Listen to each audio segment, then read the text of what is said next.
There is not a single woman who has said, yes, I was trafficked by Epstein to Trump. There's one who says Trump walked into a house with Epstein and allegedly fondled her upon meeting her. Okay, that's what the best they have so far. It is amazing to me, shocking to me, disgusting to me, the lengths to which people will go to justify Donald Trump's crimes against women and allegedly against children.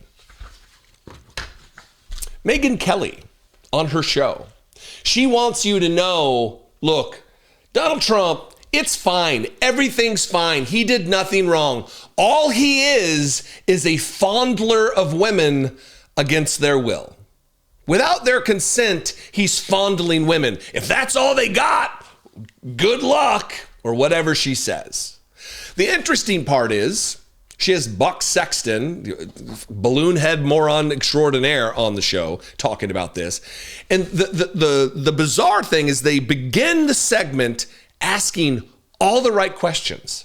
Why did Donald Trump change his mind? Why did he flip-flop on this? Why was he so opposed to the release of the Epstein files that he brought in Lauren Boebert to the Situation Room? Not just a random meeting in a conference room inside the West Wing. No. They put her in the Situation Room, a secured facility, to talk to her about changing her signature on the discharge petition, and which led to the vote. They're asking all the right questions. They just come to the worst conclusions. First, watch the right questions being asked. Why do you think Trump reversed himself after, like, literally a week and a half ago, was called Lauren Boebert, Republican, into the Situation Room to reportedly lean into her to not vote for this Jeffrey Epstein file release bill that was making its way through the House? Like, he was picking on individual Republicans to get them not to vote for it. She wouldn't agree. And then within hours, Trump did a 180 saying, I'm in favor of it. Now I'm in favor of it, which led to a near unanimous passage of the bill in the House, and then a unanimous passage of the bill in the Senate, which prior to that reversal, there's a question about whether it would even get a vote in the Senate. Now it not only got a vote, it passed immediately last night. Now it's headed for his desk where he says he's going to sign it. And I have my own theory on why he did the 180 and what's going to be withheld, because he does control the DOJ that's got these files. But what's your take on it? You know, in argumentation, in this arena, there's a turn of phrase called fairness and charity. You should offer someone fairness and charity to their argument, that they're not acting out of good faith.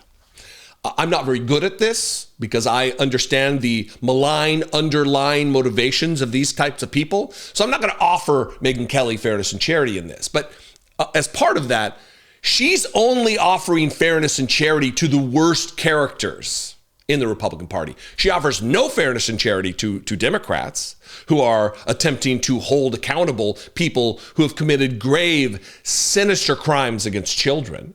But she'll offer all the fairness and charity to Donald Trump. All the benefit of the doubt she can offer, it goes to Donald Trump. It's reserved for the dear leader, for her king, for her cult leader. Because the conclusions they come to are ridiculous, where she justifies what took place, saying, well, if that's all they got, that he's just groping and fondling women against their will. Watch this. There is not a single woman who has said, yes, I was trafficked by Epstein to Trump. There's one who says Trump walked into a house with Epstein and allegedly fondled her upon meeting her. Okay, that's what the best they have so far. And they're waiting for some sort of smoking gun in these materials. So I think Trump did his 180 because he had to. He knew he was going to lose it. Like the Republicans were determined to vote yes on this. His base was demanding so it too, pressure. Megyn. Finally, his base was like, no, we need this. And so he said, okay. But he doesn't mind flipping the bird to his base. You know, he's quick to remind them, I'm the boss here. That's the best they've got so far, Megyn Kelly? Even if that is the best, it's not the best they've got so far. But even if it were, it's enough. It's enough. We do not deserve a president who gropes women against their will. Groping, fondling, it's assault. It is sexual assault. It's what too many of these men in power do flagrantly. The Donald Trumps of the world, the Jeffrey Epsteins of the world, the Andrew Cuomos of the world. It's enough. The woman she's talking about, by the way, here's the headline from NPR, former model Stacey Williams is latest woman to accuse Trump of sexual misconduct. This is from 2024. Stacey Williams, a former Sports Illustrated model, claims Trump groped her in 1993, while Jeffrey Epstein, who was later convicted of sex offenses, looked on. She recounted the incident to CNN this week, as well as on a Zoom call with Survivors for Kamala, a group that's unaffiliated with the campaign. Quote, "The second he was in front of me, he pulled me into him, and his hands were just on me and didn't come off," she told CNN in an interview. Quote, "Then the hands started moving, and they were on the side of my breasts, on my hips, back down to my butt. They were just on me the whole time." The problem lies here, and there's many problems related to Donald Trump's criminal behavior and assaults of women, is that there are just too many instances, too many women to even really wrap your brain around to comment on.